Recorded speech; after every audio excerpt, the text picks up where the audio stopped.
Welcome to today's Resilience Reset. It's Allison Graham here, and it's Wildcard Topic Wednesday. That's right. I have no idea what I'm going to talk about, but I know that I've probably written about it already in one of my books, and I'm choosing this book today because, we're just not talking enough about this book. The reviews are phenomenal.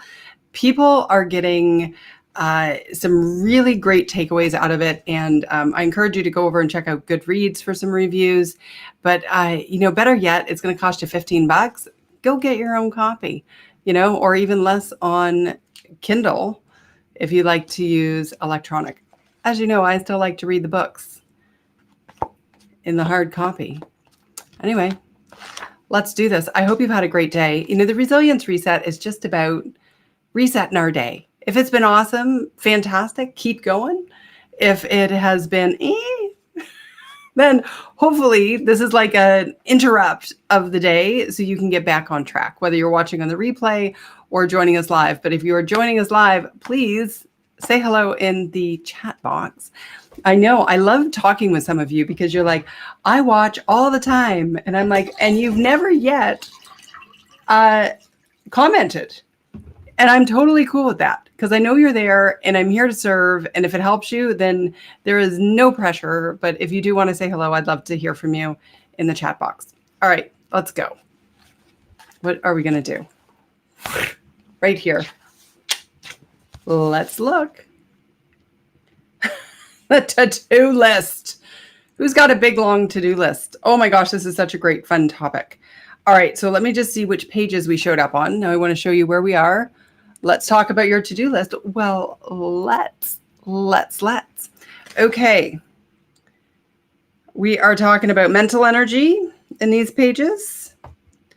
Your emotional connection. I should be writing this stuff down. Emotional connection. The mental energy, probably your physical is too. I'm going to guess I probably went there somewhere. It's been a while since I've read the book, to be honest. Okay. Let's do this. Curious, do you have a long to-do list? Of course you do, because you're successful and you are a professional, and that's how it works. We have stuff to do. But the problem is when what we have to do is actually causing us stress, destructive stress, in a negative way. And so, well, destructive stress is negative. I mean, that was redundant, what I just said. But the thing is that what I want people to get to, and this is part of like the problem solving for the human experience, because having a lot to do and having an emotional reaction to the fact that we have a lot to do is part of the human experience. And what I want you to be able to do is to separate the two, so that you can have all of the stuff that needs to get done sitting over here in the wings, waiting to be done. And you can be totally calm, cool, collected, and in your zone, not connected to all that future work. And so you could talk about this from the perspective of being really in the present moment, right? Like feeling very, very grounded. I'm only focusing on the now, like to use Eckhart Tolle's work, right? That focusing on the now. And in many ways, that's it. The challenge that as I talk with people about this though, is that their now is so wrapped up in the like long list of things that need to get done. The now doesn't exist without the list. And, when we talk about stress, I often will share, and I talk about it in the book as well, is the difference between good stress and destructive stress. And good stress is anything that will inspire you, focus you, and keep you out of danger. Destructive stress is anything that will take you away from your sweet spot of performance, productivity, and profitability. So in the case of how we show up in our work world, right? We want to be able to leverage the stress that will inspire us and focus us. And we want to diminish any stress that will take us away from being inspired and focused. And so this is like when you think about how stress was originally intended from the hormones and how it works, and this is not a highly technical definition, by the way, but essentially you're in the garden, you're eating the berries, and the bear comes along, you see the bear, and your hormones go, ah! And you get like totally like into hyper focused, completely inspired. I got to get to safety mode. Okay. Are you with me?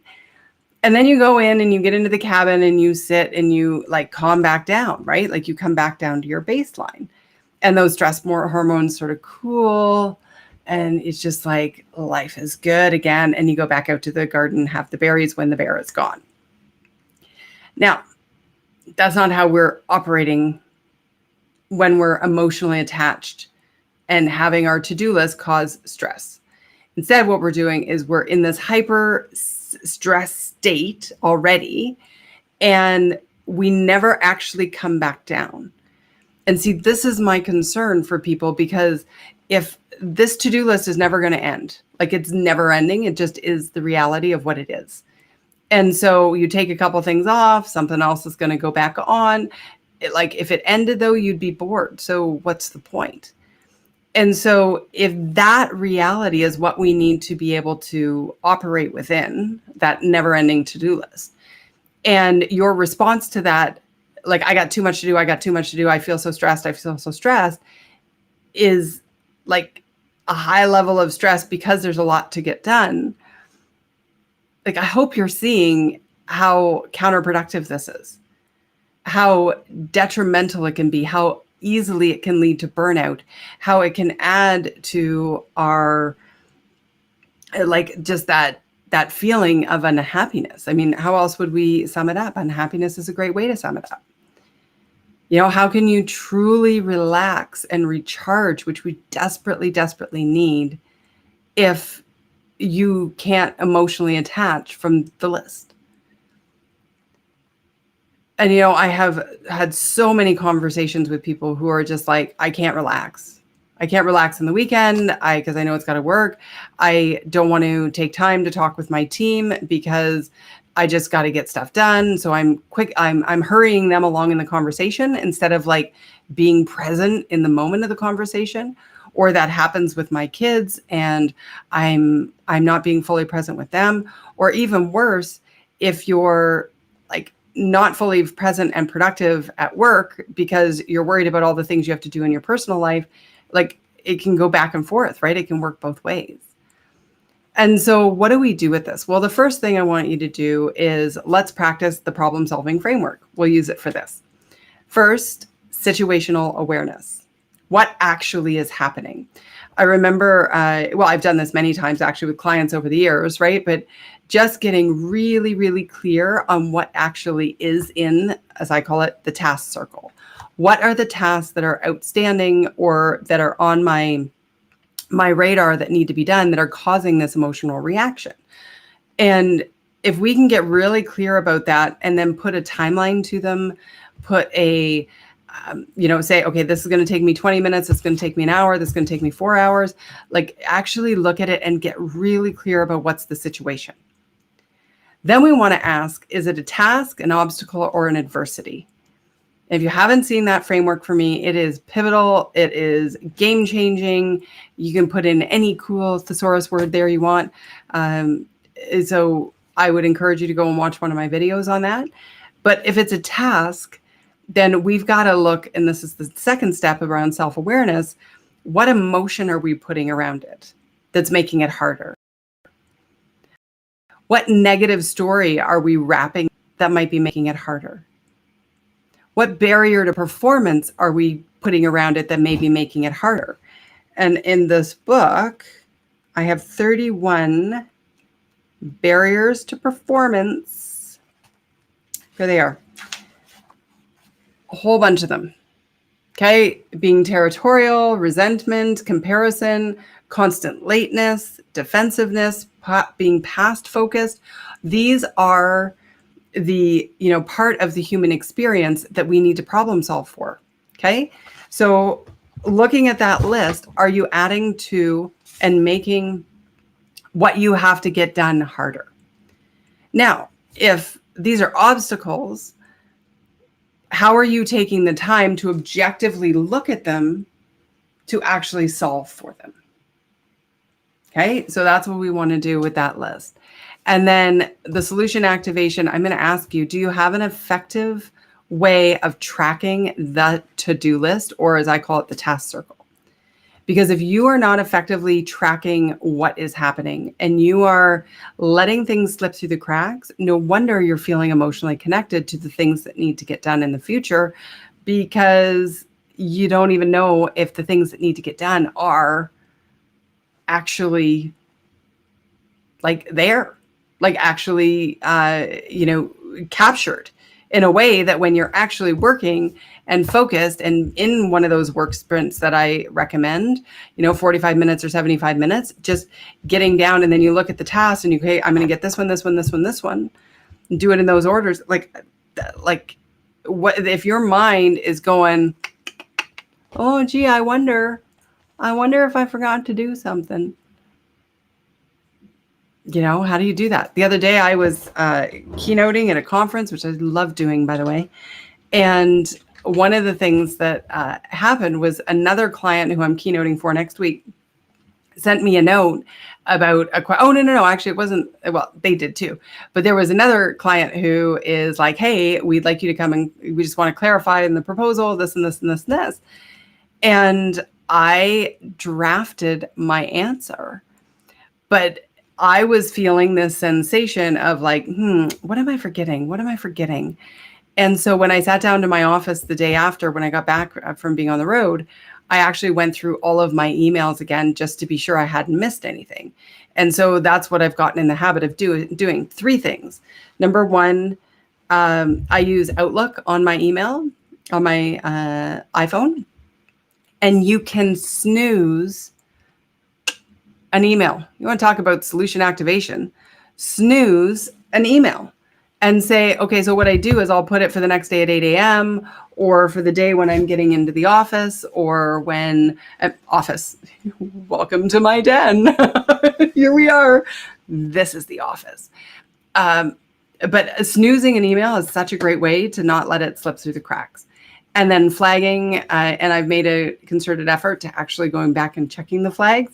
And then in this case, what I did was I actually went through and reread, or just like skimmed, obviously, all of the emails that had come in while I was on the road, just to be sure that I didn't miss transferring anything over to my task circle. Because otherwise it was sort of like this bubbling up of emotion.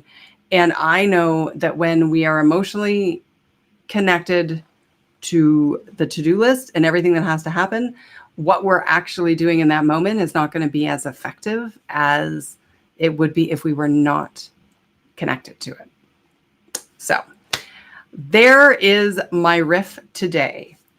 Your to-do list is not a predator.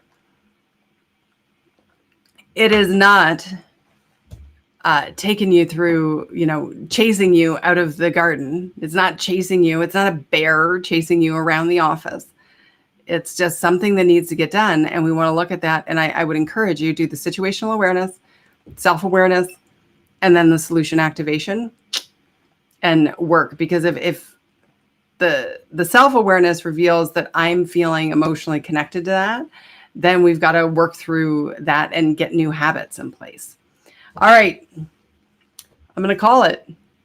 That's our plan for today. I would love to hear from you in the chat box. Not a lot of chatting today, but that's okay. No problem. I just talk to myself and hope it serves. That's how it works around here. And I will see you next week. Oh, no. We've got day. It's only Wednesday, folks. Yeah, tomorrow. Oh, you know what we're going to do? We are going to do the book review on, I don't know where it is, Daring Greatly, because we missed it last week. I will do it tomorrow, and then that'll be really exciting. So if you've read the book, I want you to jump into the conversation tomorrow. Otherwise, I will see you then, and I hope that until then, that you stress less, do more, and be happier. Thank you for being here, and I hope you have an amazing day. Bye for now.